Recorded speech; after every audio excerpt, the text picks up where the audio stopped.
Na wamama tu ni vizuri waelewe, mtoto akioa ameoa.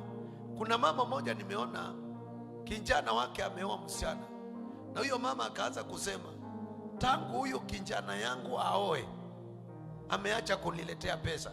Kwa hivyo huyu msichana amekuja kukula pesa ya mtoto wa.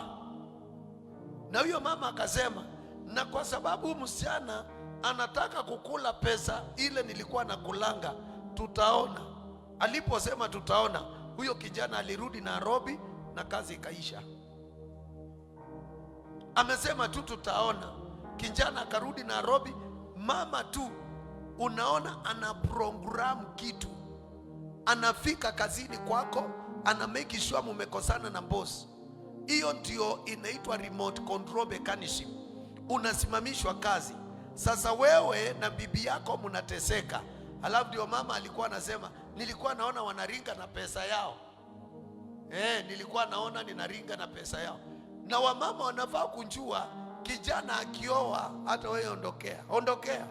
Kama unataka vizuri ondokea. Hiyo pesa unasema utumiwe, kumbuka hata wewe ukiwa msichana ulishindwa kuitafuta. Kwa hivyo hata hawa wanastrango, waombe wabarikiwe, washibe.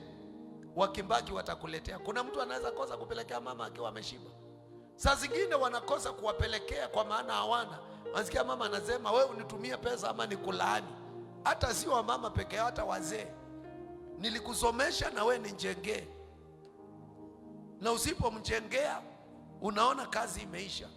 Kwa maana hii remote control mechanism ni vitu kama uchawi. Na watu wengi wamekuwa wanakontroliwa hivyo, na hawajui kile kinaendelea.